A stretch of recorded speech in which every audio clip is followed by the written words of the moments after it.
Hola, buenas tardes. En esta ocasión he llegado nuevamente para dar tu clase de historia a ti, alumno de segundo. Recuerda, ya estamos en fase 2, por lo tanto tenemos que tener más precauciones, más cosas que tenemos que evitar hacer para no contagiar a otros y no ser contagiados nosotros. Cuidémonos, cuidemos a nuestros familiares y estemos recordando que al final de cuentas quien nos puede guardar de todo mal es nuestro Dios, y especialmente lo más importante es que guarde nuestro corazón, que guarde nuestros pensamientos en Cristo Jesús. Vamos ahora. Señor y Dios, te damos gracias en esta tarde por la vida que nos concedes. Te pido, Señor, tu bendición para cada uno de nosotros, que tú, Señor, hagas tu obra en nuestras vidas, nos fortalezcas y nos animes. Que, Padre, tú cuides de mis alumnos, protege a cada uno de ellos, que los que están un poco delicados de salud, tú, Señor, los guardes y los sanes. Cuides de sus papás, sus abuelitos y sus familiares, especialmente de los que tienen familiares que pueden correr riesgos si se enferman, Señor. Ayúdanos a ser responsables. Cuida también de los profesores, de los directivos, del personal de la escuela. Algunos de ellos tienen dificultades financieras, otros correrían mucho peligro si se enfermaran. Señor, guárdales en esta jornada y ten misericordia de nuestro país, que podamos, Señor, salir adelante todos, pero sobre todo que haya mucha gente que encuentre a Cristo en medio de esta dificultad. Te pido esto en el nombre de Cristo Jesús. Amén. Muy bien. Esta es una clase que se titula El cierre. Tú recuerdas que cuando vamos a terminar, ya sea o una unidad o ya sea un tema, vienen algunas preguntas que son el cierre de la unidad, el cierre del tema que estamos viendo. Ya estamos por concluir y es importante recordar que tú tengas a la mano tus apuntes para poder contestar las preguntas que vamos a estar viendo. Recuerda, en el apunte que te voy a dar junto con este video, tiene unas preguntas que tú tienes que contestar según lo que hayamos visto, lo que recuerdes también. Aún si quieres puedes investigar un poquito y tenerlas listas. Las preguntas, para que no te sea así como que mucha tarea, puedas irlas contestando poco a poco. Recuerda enviar las respuestas para que tengas tu sellito. Pero no te asustes pensando que las tienes que entregar luego el día de hoy, el mismo día que recibes el video. No, pero si las tienes, entre más rápido las tengas, acuérdate que además son participaciones extras. Y ¿te acuerdas lo que hacíamos cuando estábamos en clase? Que los 5 primeros tenían 5 participaciones y así iba hasta que se acababan las participaciones. Pero si no te da tiempo y me lo entregas en 5 días, tu sellito, en cuanto me lo entregues, tú tienes tu sellito. No olvides contestar las preguntas que vienen al final, aunque en esta ocasión no van a venir preguntas, pero en las 2 lecciones que hemos tenido he enviado preguntas. Si tú no las envías respondidas, no tienes sellito. Entonces trata de responderlas lo más pronto posible. Ya sé, sabemos que estamos en emergencia y no me voy a poner como en el salón de no recibo al otro día. Bueno, el profesor Eder, yo no soy Eder, pero no te preocupes, el profesor Eder les dice que no se va a poner así bien Eder y no les voy a recibir nada. No se preocupen, simplemente aprendan, échenle ganas y ánimo en las clases. Muy bien, va a venir en la lección una pregunta que dice, escribe una reflexión sobre la trascendencia de la caída de México Tenochtitlan y cómo se ve este suceso en nuestros tiempos. Es importante recordar la trascendencia de este evento.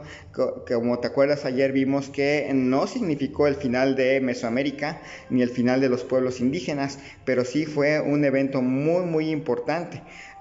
Tú puedes pensar hoy en día qué significa para nosotros la caída. A lo mejor para ti y para muchos de tus compañeros ya no significa absolutamente nada. Ya ni siquiera se acuerdan de la fecha de cuando México Tenochtitlan cayó. Y una participación extra a quien ponga junto con ¿cómo se llama? Junto con lo que estamos viendo, la fecha, no se las voy a decir. Pero recuerda que este es un acontecimiento histórico muy importante que marcó un proceso, que va a marcar un proceso en la historia de nuestro país. Y durante muchos años ha sido como que el evento más importante. Mucha gente lo ve como el final de la época prehispánica y el inicio de la colonia, y así lo hemos marcado, pero en general tienes que recordar que en su lugar es muy específico. Muchos pueblos indígenas no fueron conquistados hasta 200 años después, y algunos ni siquiera fueron conquistados, simplemente llegaron a un acuerdo, con los españoles para ayudarlos como sus aliados. Luego recuerda, también viene una pregunta: ¿cuáles aspectos facilitaron a los españoles la victoria? ¿Te acuerdas que hubo varias cosas que los españoles tuvieron y que no lo tuvieron en otros lados, como en las Antillas o en la conquista del Imperio Inca? En Mesoamérica hubo varios aspectos que son muy importantes, desde la actitud de los pueblos que eran dominados por los aztecas. Ahí hay un aspecto que tú puedes recordar. También tuvieron traductores. ¿Te acuerdas de los dos traductores que tenían? Ellos tenían dos traductores que traducían del náhuatl al maya y del maya al español. Y esos aspectos fueron muy importantes. También la actitud de Moctezuma y las cosas que hicieron los aztecas para frenar a los españoles o no frenarlos, fueron aspectos que los ayudaron. Pero busca en tus apuntes y ahí vas a encontrar los aspectos más importantes que ayudaron a ellos a conquistar Mesoamérica. Luego dice la pregunta: ¿de quiénes somos descendientes los mexicanos? ¿De los españoles, de los derrotados mexicas o de los indígenas aliados victoriosos? Es una pregunta muy importante, porque una vez he visto una página donde ponen que México antiguo y nada más hablan de mexicas por aquí, mexicas por allá, mexicas para arriba, mexicas para abajo y mexicas para todos lados, y se olvidan de que en realidad los mexicas eran solo un pueblo de los grandes pueblos totonacas. Faltan los tlaxcaltecas, faltan los que habitaban en Cholula, los que habitaban en la región de Morelos, por ejemplo. También están los purépechas, por allá en el sur, los que vivían en la Mixteca o los que vivían en la Huasteca, allá en el norte. También están los mayas. Y entonces uno tiene que pensar: ¿realmente somos descendientes solamente de los mexicas? Obviamente, si tú miras tu color de piel, algunos de ustedes van a darse cuenta. De los españoles, solo algunos, la mayoría somos descendientes, ¿pero de quiénes? De los pueblos indígenas, solamente de los mexicas que resistieron y que batallaron, o somos una mezcla. Acuérdate que también puedes traer a la memoria lo que estuvimos viendo en el primer trimestre del año acerca de la composición étnica de nuestro país. Luego viene una pregunta de cuáles son los aspectos positivos de la caída de México Tenochtitlan. Debe haber habido algunos aspectos positivos. Obviamente, para los pueblos indígenas dominados por los aztecas, quizás hubo muchos aspectos positivos. Para los aztecas, obviamente, a nadie le gusta perder una guerra, pero piensa por un momento cuáles son los aspectos positivos y escríbelos. También viene la pregunta de cuáles son los aspectos negativos de la caída de México Tenochtitlan. Obviamente hay muchos aspectos negativos, muchas cosas que pasaron a raíz de eso y que no fueron buenas para todos los pueblos indígenas. Aunque los pueblos indígenas en su momento no se dieron cuenta de la magnitud de lo que había pasado y de quiénes estaban, a quiénes estaban ayudando. Pero con todo hay que recordar que hubo aspectos muy negativos de esta conquista. Luego, a lo largo del tema estuvimos viendo la relación entre la política, la religión y la guerra. Y precisamente uno de los aspectos es eso, cuál es la relación que existe entre la religión, la política y la guerra en la conquista de México. Recuerda que los españoles llegaron a nuestro país con propósitos específicos, y uno de ellos era precisamente cuestiones religiosas. Ellos creían que en verdad venían porque Dios se los había permitido y porque había que destruir a los pueblos paganos y al paganismo.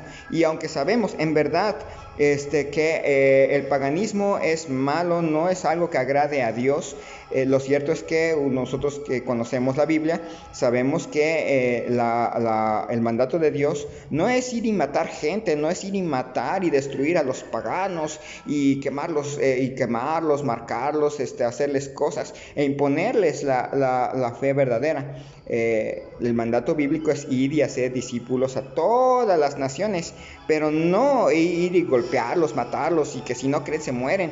Eso no es la voluntad de Dios. Pero bueno, ellos llegaron con ese sentir, pero también querían oro, ¿se acuerdan de las cosas que ellos querían? Querían honores, querían riquezas y querían salvación. Acuérdate entonces, busca cuál es la relación entre la política, la religión y la guerra. Y con esto damos terminado esta clase. Es muy cortita porque en realidad nada más es recordarte lo que tienes que hacer. ¡Hasta la próxima! ¡Tararán, tararán, tararán, tararán, tararán, tararán!